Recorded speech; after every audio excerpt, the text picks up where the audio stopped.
नमस्कार मंडळी, स्वागत आहे तुमचं आजच्या व्हिडिओमध्ये. ज्या माझ्या यूट्यूब चॅनलचं नाव आहे देवभक्ती आणि आयुष्य. श्री स्वामी समर्थ, श्री कुलदेवताभ्याय नमः. तर मंडळी, खूप जणांना उपवास व्रत करण्याची इच्छा आहे, ज्यांनी याआधी खूप सारे व्रत वैकल्य केलेले आहेत आणि आत्ता काही जणांना इथून पुढे करण्याची इच्छा आहे. परंतु काही शारीरिक व्याधींमुळे, काही आजारांमुळे, काही त्रासांमुळे किंवा काही अडचणीमुळे ज्यांना हे करणं शक्य होत नाही, कितीही इच्छा असली तरी त्यांच्याकडून ते होत नाही आहे. तर त्या लोकांनी ही कुलदेवतेची नक्की एक उपासना तुम्ही नक्की करा. त्याचा नक्की फरक तुमच्या आयुष्यात, तुमच्या संसारात, तुमच्या घरात, तुमच्या कुटुंबावरती नक्की पडेल. तर तो उपाय म्हणजे कोणता? तर कुलदेवतेचा हा उपाय. तो कुलदेवतेचा उपाय करणं खूप गरजेचं आहे. त्याचं कारण असं आहे की ज्या घरामध्ये कुलदेवतेचं नामस्मरण, पूजन, आरती होते, त्या घरामध्ये बाकीचे देव देखील जागृत होण्यास मदत होते. तर हा उपाय करताना करायचं काय आहे? कारण का ज्यावेळेस हा उपाय तुम्ही करायला घ्याल, त्यावेळेस आपल्या आठवड्यातून किंवा एक दिवस तरी आपण आपल्या कुलदेवतेला आपल्या घराला देऊ शकतो. तर त्यातला मंगळवार, गुरुवार किंवा शुक्रवार ह्या 3 दिवसांपैकी तुम्ही तुमच्या सोयीनुसार एक दिवस निवडायचा आहे, की ज्या दिवशी तुम्ही सढळ मनाने तुमच्या ह्या कुलदेवतेचा पूजा करू शकता, प्रसन्न करून घेऊ शकता त्या देवीला. तर तो एक दिवस तुम्ही ज्यावेळेस ठरवाल, तर त्या देवीचं आपण काय करणार आहोत, तुमच्या कुलदेवतेचं म्हणजेच तुम्ही कुंकुमार्जन करायचं आहे. पण हे कुंकुमार्जन कसं करायचं आहे ते मी तुम्हाला सांगते आहे. तर सगळ्यात पहिल्यांदा देव्हाऱ्यासमोर तुम्ही जायचं. ज्या दिवशी तुम्हाला हे करायचं आहे, कोणत्याही वेळी सायंकाळी किंवा सकाळी ह्या 2 टाईममध्ये तुम्ही हे कुंकुमार्जन देवीवरती करू शकता. तर ज्यावेळेस तुम्ही हे कुंकुमार्जन करणार आहात, त्यावेळेस तुम्ही देव्हाऱ्यासमोर जायचं आहे. देव्हाऱ्यासमोर गेल्यानंतर जर तुमचा देव्हारा उभा आणि उंच असेल तर तुम्ही स्टूल घेऊन बसा, अथवा जर एखाद्याचा देव्हारा खालीच फरशीवर जमिनीवरती असेल तर उत्तमच, तुम्ही बसकर घेऊन त्याच्यावरतीही बसून सेवा करायची आहे.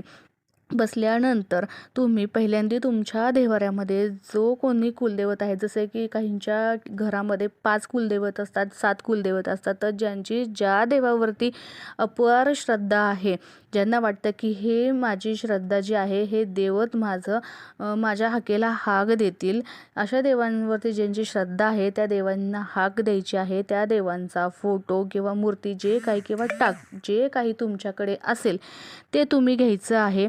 त्याचबरोबर पहिल्यांदा देव्हाऱ्यामध्ये एक छोटे आता चौरंग मिळतात, तर चौरंग ठेवायचं, त्याच्यावरती एक छोटंसं कापड देखील मिळत आहे, तर ते कापड ठेवून घ्यायचं आहे. त्याच्यावरती एक वाटी घ्यायची आहे आणि त्या मध्ये तुम्ही ती मूर्ती किंवा फोटो किंवा टाक हे जे काही तुमच्याकडे अवेलेबल असेल ते ठेवायचं आहे. त्याचबरोबर बसायच्या आधीच तुम्ही कुंकवाची वाटी देखील घ्यायची आहे. आणि सुरुवात करताना तुम्ही काय करायचं, सगळ्यात पहिल्यांदा स्वतःला हळदी कुंकू लावून घ्यायचं आहे आणि देवीला प्रार्थना करायची, तुमच्या कुलदेवतेचं नाव घ्यायचं, स्मरण करायचं आणि म्हणायचं की हे देवी माते, माझ्याकडून ही अखंड सेवा आजची करून घे.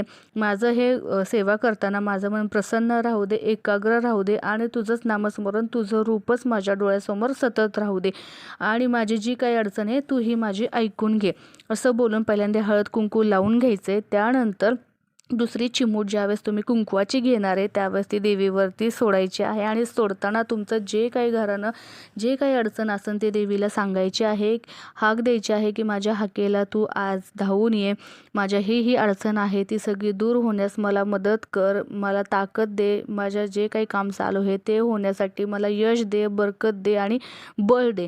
ह्या सगळ्या गोष्टी सांगून तुम्ही मग कुंकुमार्जनला सुरुवात करायची आहे.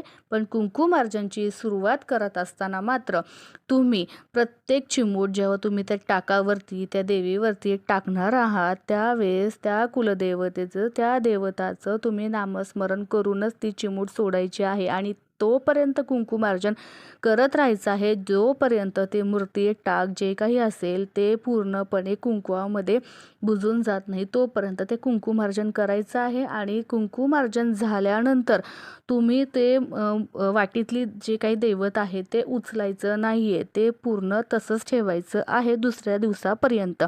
दुसऱ्या दिवशी जेव्हा तुम्ही ते सगळं काढाल तर त्यावेळेस ते कुंकू एका पुडीमध्ये ठेवून द्यायचं आहे. आणि जेव्हा तुम्ही कोणत्या चांगल्या कामाची सुरुवात करणार असाल, कुठे बाहेर जाणार असाल किंवा काही अडचणी येत असेल, त्यावेळी तुम्ही ते कुंकू स्वतःला लावायचं किंवा घरात घरातल्या सदस्यांनाही लावू शकता. त्याचबरोबर घरामध्ये खूप अशांतता वाटत असेल, खूप प्रॉब्लेम वाटत असतील, चिडचिड होत असेल, तर त्यावेळेस तुम्ही दारामध्ये उभं राहून हे कुंकू देखील तुम्ही त्या कुंकावरती हातावर घ्यायचं आणि फुंकर मारायची, जेणेकरून घरामध्ये जे काही वाईट शक्ती असेल ती बाहेर जाण्यास मदत होईल. त्याचबरोबर खूप जणांचा असा प्रश्न होतो की आमच्याकडे देव्हाराच नाही आहे, मूळ देव्हाराच नाही आहे. तर मूळ देव्हारा जरी आपल्याकडे नसला तरी प्रत्येक जण संसाराला लागल्यानंतर पहिल्यांदा देव्हारा हा घेतोच. तर काही जणांचं काय होतं की काही जणांचे परिवार एकत्र नसतात, जसं की गावाला सासू सासरे असतात किंवा कामानिमित्त आपण बाहेर आलेलो असतो. त्यामुळे असं प्रश्न पडतो की माझ्याकडे टाकच नाही आहे, मग मी सेवा कशी करू, माझ्याकडं मेन दैवतच नाही. तर देव सगळीकडे असतो, मग तो तुम्ही कोणत्याही रूपाने तुमच्या घरी घेऊन या, टाकाच्या रूपात आणा, मूर्तीच्या रूपात आणा किंवा फोटोच्या रूपात आणा. फक्त तुम्ही त्यांना पुजताय कसं, कोणता भाव ठेवताय हे महत्त्वाचं आहे. तर जेव्हा तुम्ही देवारा घेता त्या देवाऱ्यामध्ये मी पहिल्यांदा सांगेल की सगळ्यात महत्त्वाचं तुम्ही तुमचं कुलदैवतच घेणं गरजेचं आहे मंडळी. त्याचं कारण असं की जसं आपल्याला आपली आई ही आपण मागून मिळालेली नाही आहे, ही आपल्याला आपल्या कर्माने आपल्या आयुष्यात आलेली आणि मिळालेली असते. तसंच आपलं कुलदैवत हे आपण मागून घेतलेलं नसतं, हे आपल्या कर्माने आपल्या नशिबातच ऑलरेडी लिहिलेलं असतं आणि तेच मिळतं. त्यामुळे ह्या कुलदैवतची आपल्यावरती नक्कीच नजर राहते. तुमच्या अडचणींना तीच सगळ्यात पहिली धावून येते, तीच लवकर प्रसन्न होते. त्यामुळे प्रत्येकाने हे कुलदैवतेचे कुलाचार, कुलधर्म थोडे तरी पाळण्यास सुरुवात करा.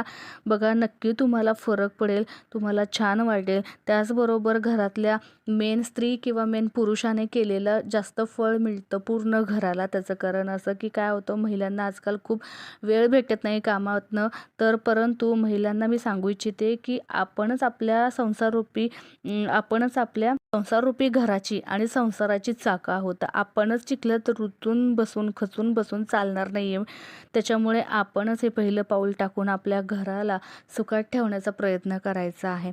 तर हा उपाय नक्की करून बघा. तुम्हाला कसं वाटतंय, काय वाटतंय, काय फरक पडतोय घरामध्ये ते मला कमेंटमध्ये नक्की सांगा. आणि हा माझा व्हिडिओ आवडल्यास सबस्क्राईब आणि शेअर आणि त्या बेल आयकॉनला नक्की प्रेस करा.